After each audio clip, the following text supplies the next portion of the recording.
fire away.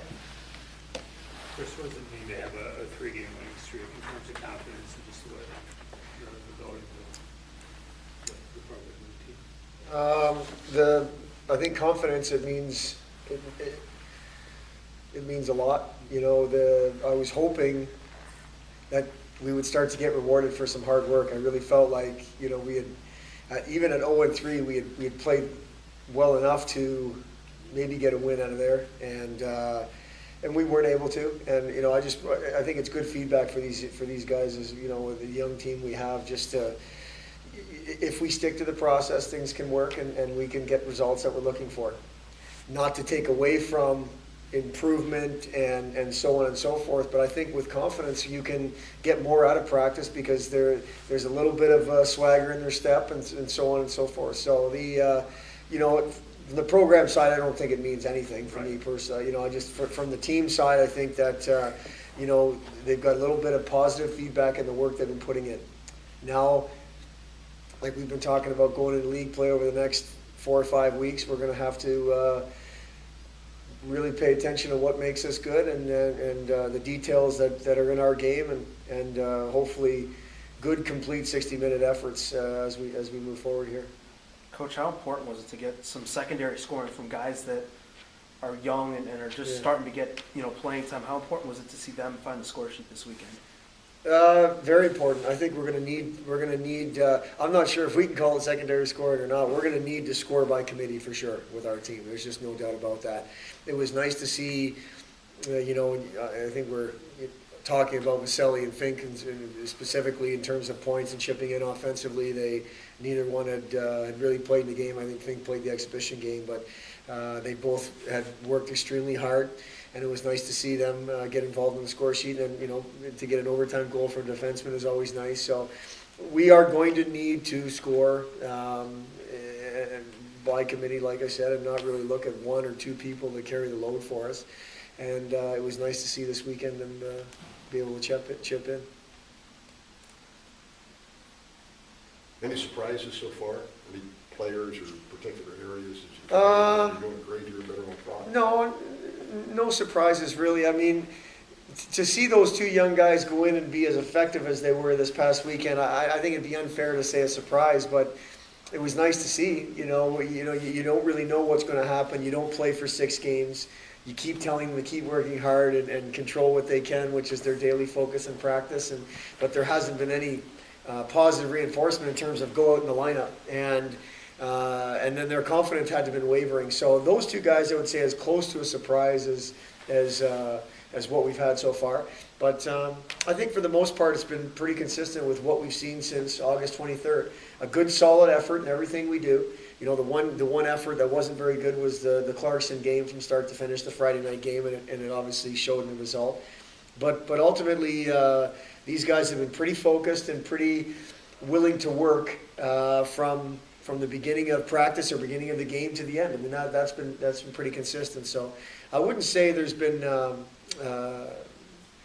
surprises. You know, I think it's been pretty consistent in what we were expecting.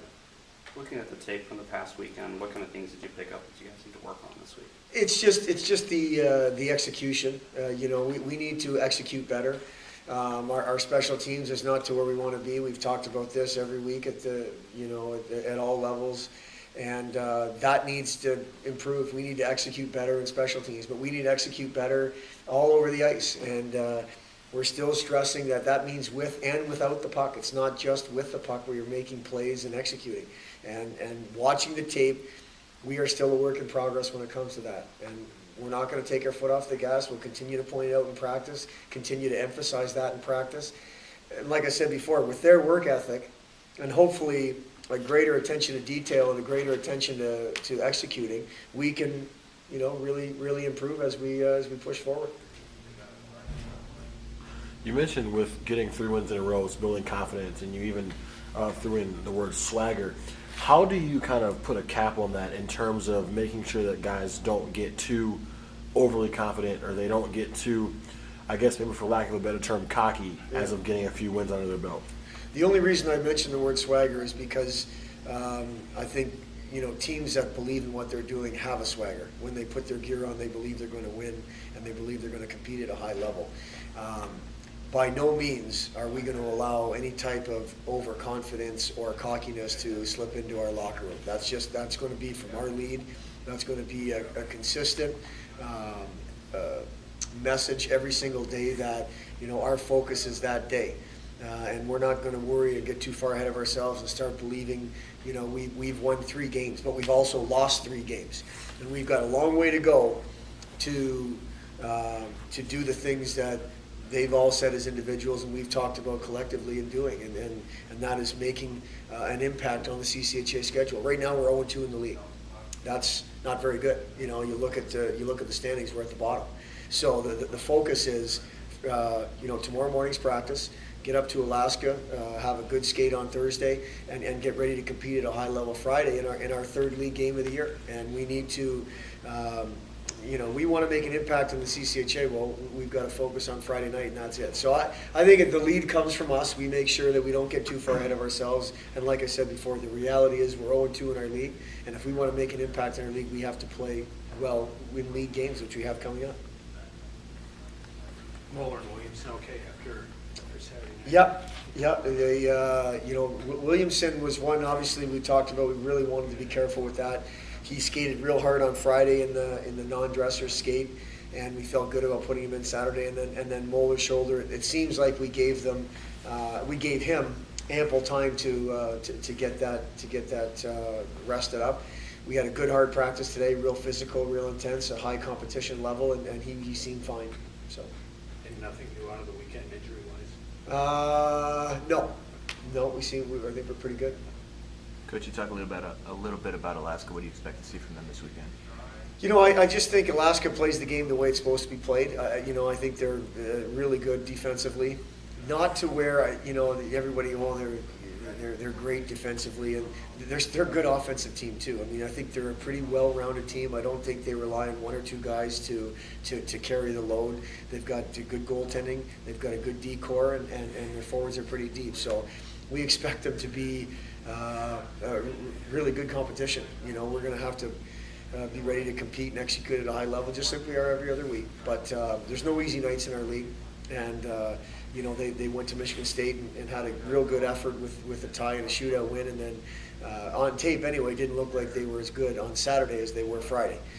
So we're expecting them to be really good. I think it's their first 2 league games at home, so we're expecting it to be not a very friendly environment up there, but that's fine. That builds character and it builds family, and that's what we're looking to continue to build with the travel up there. I know it's going to be difficult, and we've been telling our guys that's get ready, be prepared for it. It's no different than any other week in our league. Talk about the Zillion thing earlier. Do you think they're going to be making the trip? All indications are they are. I mean, we haven't put up the travel roster, but we want to reward guys for playing well, and they both played pretty well. For a trip of this distance, with time zones and so on and so forth, are there things you can do to get acclimated besides just getting there as soon as you can? I mean, I haven't done anything that's worked. I mean, obviously, as an assistant coach, we try to do whatever we can. Basically, what we felt, as you just said, we try to get up there as quickly as we can. I mean, it used to be everybody would fly up there Thursday, get some kind of skate, and then you're playing Friday. Now, more times than not, people are flying up there Wednesday. We'll be there at 10 o'clock Wednesday night, which the body clock for the boys will be 2 in the morning. Get some kind of sleep, and then we'll have a pregame skate Thursday afternoon, or not a pregame skate, sorry, a practice Thursday late morning. I think just try to make it as kind of routine as possible in terms of road trip when it's not routine. We hopefully we'll be there long enough and have a couple of skates under our belt where Friday night we can be ready from the drop of the puck. But if you look at, I think the statistics show that the visiting team up there usually doesn't play as well on Friday as they do Saturday. Why that is, I don't know. I don't know if the Nanooks really do a good job of jumping on teams early Friday. I guess maybe that's not fair to say. In my experience going up there, the Friday night effort usually isn't as good as the Saturday night for the visiting team. So we're going to do our best to just stay focused and get as acclimated as we can. by skating, by just relaxing, by doing what you'd normally do on the road, and then hopefully by puck drop on Friday night, which will be 11 o'clock, what the time the boys will be used to. But so what? That's the deal. And we're looking to go up there and, like I said, compete extremely hard. With all that being said,